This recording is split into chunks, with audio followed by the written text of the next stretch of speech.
Good morning students. अभी तक हमने जो पिछले वीडियोस लिए हैं, पिछले लेक्चर्स लिए हैं, उसमें अभी तक हमने देखा कि वैद्युत विभव क्या होता है, वैद्युत विभवांतर क्या होता है, किसी बिंदु आवेश के कारण कितना विभव उत्पन्न होता है किसी गिवन बिंदु पर, और उसके बाद हमने देखा वैद्युत द्विध्रुव के कारण विभव की मात्रा। देन आफ्टर हम लेना चाहते हैं एक न्यू टॉपिक आज, वैद्युत क्षेत्र में वैद्युत द्विध्रुव की स्थितिज ऊर्जा। जब कोई वैद्युत द्विध्रुव वैद्युत क्षेत्र में रखा है तो उसे अनंत से यानी वैद्युत क्षेत्र के बाहर से जब हम लेकर के आए हैं तो उसमें जो टोटल वर्क डन किया गया कार्य है वो कहलाता है वैद्युत द्विध्रुव की स्थितिज ऊर्जा। तो आइए अपना टॉपिक स्टार्ट करते हैं। वैद्युत क्षेत्र में वैद्युत द्विध्रुव की स्थितिज ऊर्जा। डेफिनेशन है, किसी वैद्युत द्विध्रुव को अनंत से वैद्युत क्षेत्र में लाकर उसकी स्थिति में रखने में किया गया कार्य वैद्युत द्विध्रुव की स्थितिज ऊर्जा कहलाता है। तो जो भी टोटल वर्क डन हो रहा है उस वैद्युत द्विध्रुव को अनंत से उस बिंदु तक लाने में वो कहलाता है वैद्युत द्विध्रुव की स्थितिज ऊर्जा। ये हमने एक लिया है यूनिफॉर्म इलेक्ट्रिक फील्ड ई, और उसमें ये एक वैद्युत द्विध्रुव ए बी जो -q + q आवेशों से मिलकर बना है रख दिया गया है। अनंत से लेकर के आए हैं और कितने कोण पर, थीटा कोण पर। दो तरीके से हम इसको वैद्युत द्विध्रुव के अंदर ला सकते हैं। अनंत से हम लेकर के आए इसी तरीके से और यहां ला करके प्लेस कर दे, रख दे। या दूसरा तरीका हो सकता है कि हम अनंत से लेकर आए वैद्युत क्षेत्र के लंबवत और यहां अंदर ला करके उसको इस थीटा कोण तक घुमा दिया जाए। तो हम दूसरा मेथड से यहाँ वर्क डन निकालेंगे कि पहले वैद्युत द्विध्रुव को हम अनंत से लेकर के आ रहे हैं और जैसे ही हमारा आवेश यहाँ +q आवेश है, यहाँ -q आवेश है, जैसे ही दोनों वैद्युत क्षेत्र में प्रवेश करते हैं तो धनावेश पर वैद्युत क्षेत्र की दिशा में QE बल और ऋणावेश पर वैद्युत क्षेत्र के विपरीत दिशा में कितना बल लगेगा, QE। तो दोनों बल विपरीत दिशा में हैं, तो जैसे ही हम इनको अंदर प्रवेश कराएंगे तो एक आवेश पर अगर वर्क डन हमें करना पड़ रहा है तो दूसरे पर वर्क डन प्राप्त हो रहा है। It means net work done will be 0, किया गया कुल कार्य 0 होगा। इसका मतलब है वैद्युत द्विध्रुव को अनंत से वैद्युत क्षेत्र के लंबवत लाने में कोई कार्य नहीं किया जा रहा। तो यही हमने प्रोसेस लिया है। वैद्युत द्विध्रुव को वैद्युत क्षेत्र में थीटा कोण बनाते हुए लाने में किया गया कार्य है वैद्युत द्विध्रुव को वैद्युत क्षेत्र में के लंबवत लाने में किया गया कार्य दैट इज W1 प्लस वैद्युत द्विध्रुव को 90 डिग्री से थीटा डिग्री तक घुमाने में किया गया कार्य। जब हम यहां तक लाए हैं उसको इस एंगल तक घुमाने में किया गया कार्य। तो वर्क डन यहाँ W1 वैद्युत क्षेत्र को लंबवत लाने में किया, वैद्युत द्विध्रुव को लंबवत लाने में किया गया कार्य है 0, and W2 that is equal to PE cos θ1 - cos θ2 फार्मूले से PE θ1 कितना है, पहले ये वैद्युत द्विध्रुव के वैद्युत क्षेत्र के लंबवत स्थित है। इट मींस cos 90 और -cos θ, थीटा एंगल तक इसको लेकर के आए हैं। cos 90 becomes 0, cos 90 का मान है 0, तो ये आ जाता है work done W2 is equal to PE और 0 - cos θ, और it means W2 is equal to -PE cos θ।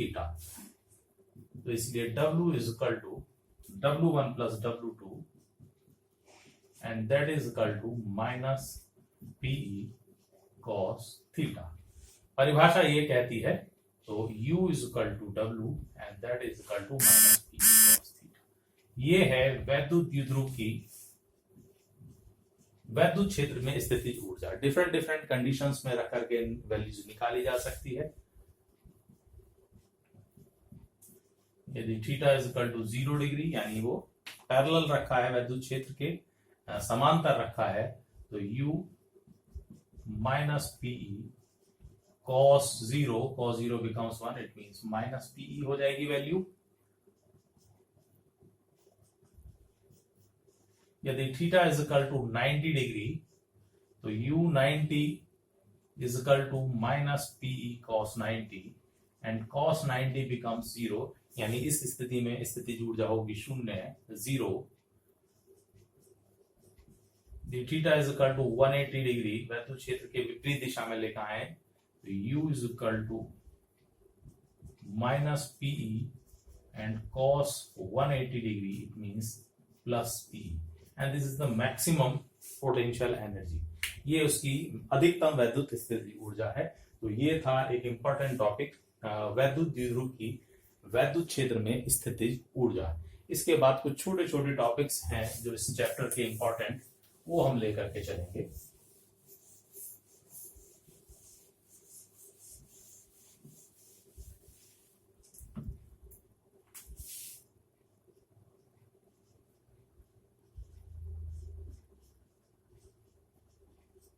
स्थिर वैद्युत परिरक्षण, and that is called electrostatic shielding.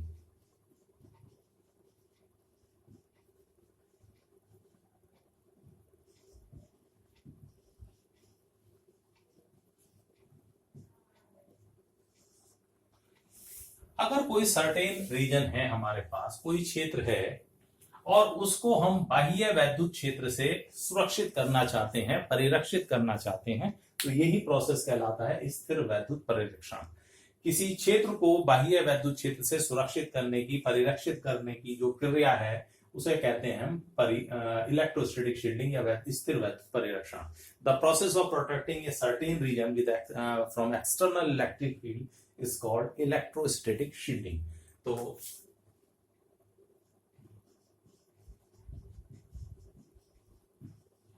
किसी क्षेत्र को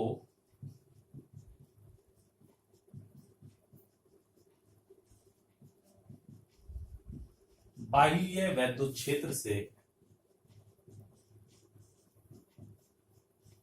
परिरक्षित करने की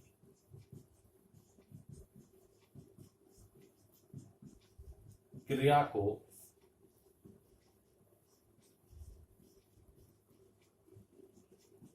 स्थिर वैद्युत परिरक्षण कहते हैं।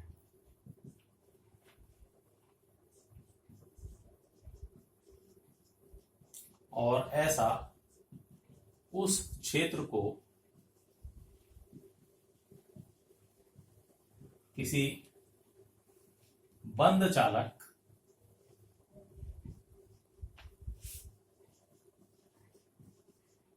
से घेर कर प्राप्त करते हैं। मान लीजिए ये क्षेत्र है जिसको हम वैद्युत क्षेत्र से परिरक्षित करना चाहते हैं। यहाँ कोई ऐसा इंस्ट्रूमेंट हमने लगाया हुआ है जो इलेक्ट्रिक फील्ड में वर्क नहीं करेगा, तो उसे इलेक्ट्रिक फील्ड से हम फ्री करना चाहते हैं। तो इस क्षेत्र को किसी भी चालक के अंदर, बंद चालक के अंदर रख दिया जाए, किसी मेटल के बॉक्स के अंदर रख दिया जाए, तो अब यहाँ अंदर हर बिंदु पर इलेक्ट्रिक फील्ड कैसा होगा? जीरो। यहाँ भी जीरो, यहाँ भी जीरो, यहाँ भी जीरो, क्योंकि ये हमने एक लग दिया है चालक बॉक्स।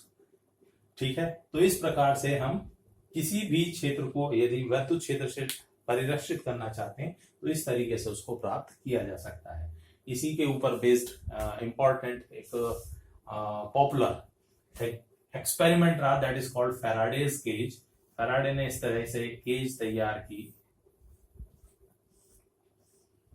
मेटल की और उसके अंदर एक कुचालक स्टैंड रखा और इस बात को सिद्ध करने के लिए यहां एक स्ट्रॉन्ग इलेक्ट्रिक फील्ड प्रोड्यूस किया गया इस मेटल चैम्बर के ऊपर, और इस नॉन कंडक्ट यानी इस इंसुलेटिंग स्टैंड के ऊपर वो खुद यहां खड़ा हुआ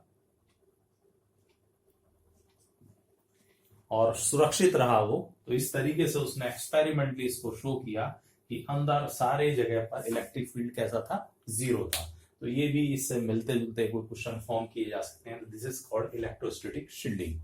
इसके बाद हम देखें एक दो और छोटे छोटे क्वेश्चंस बनते हैं कि किसी भी चालक के अंदर वैद्युत क्षेत्र हमेशा शून्य और उसकी परिधि पर विभव हमेशा कांस्टेंट क्यों रहता है?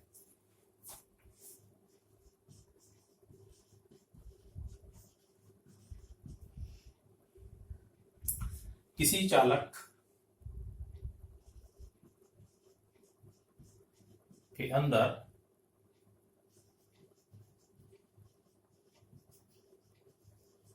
वैद्युत क्षेत्र शून्य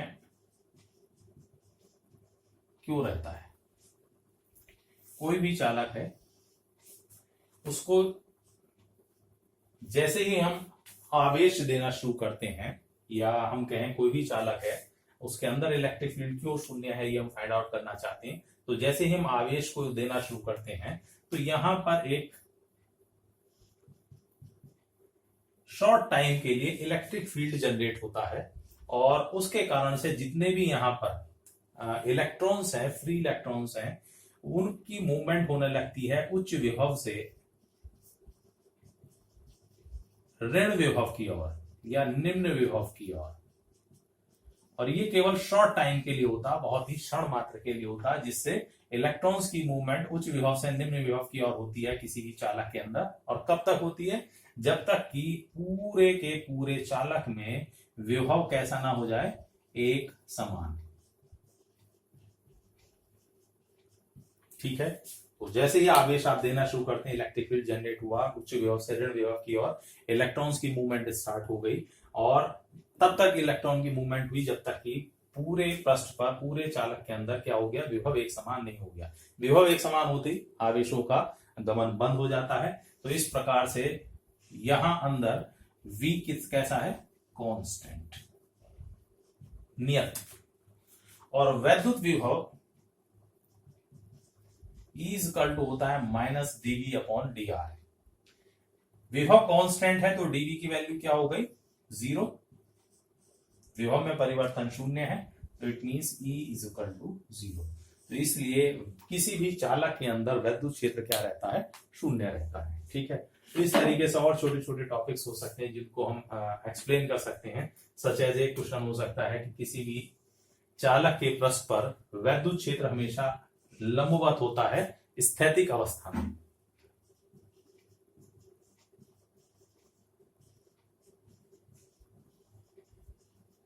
स्थैतिक अवस्था में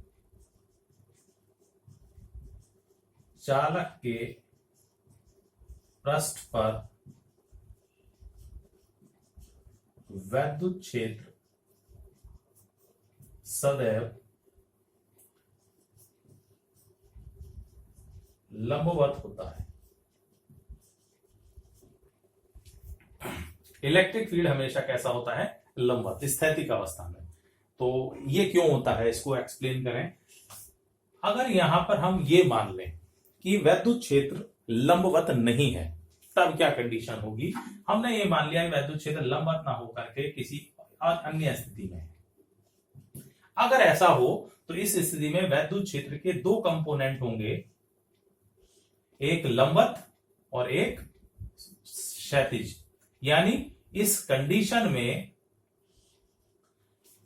वैद्युत क्षेत्र के दो घटक होंगे। एक ऐसा घटक होगा जो नॉन, जैसे यहां हमने वैद्युत क्षेत्र लिया है, तो एक घटक ऐसा होगा जो पृष्ठ के लंबवत नहीं है, यानी वो आवेश को गति कराने की स्थिति में होगा। और ऐसी स्थिति स्थैतिक अवस्था में संभव नहीं है, क्योंकि आवेश अगर गति की अवस्था में आ जाएगा तो वो स्थैतिक अवस्था नहीं होगी। स्थैतिक अवस्था में आवेश की गति संभव नहीं है। और ऐसा तभी संभव है जब वैद्युत क्षेत्र कैसा हो? पृष्ठ के लंबवत और उसके नॉन। ऐसी स्थिति में कोई भी घटक पृष्ठ के समांतर नहीं होगा जो आवेश को गति कराने में सक्षम हो। तो इस प्रकार से हम देख सकते हैं कुछ छोटे छोटे टॉपिक्स। तो ये चैप्टर आपका फिनिश होता है। न्यूमेरिकल्स के लिए आप इसके फार्मूले रीड करिए। नेक्स्ट वीडियोस में हम न्यूमेरिकल डिस्कस करेंगे और फिर नेक्स्ट चैप्टर अपना स्टार्ट करेंगे वैद्युत धारिता। तब तक आप इसको तैयार करिए, कमेंट्स करिए। अगर आपको कुछ समझ में नहीं आया हो तो उसको और बेटरली एक्सप्लेन करेंगे। तब तक थैंक्स।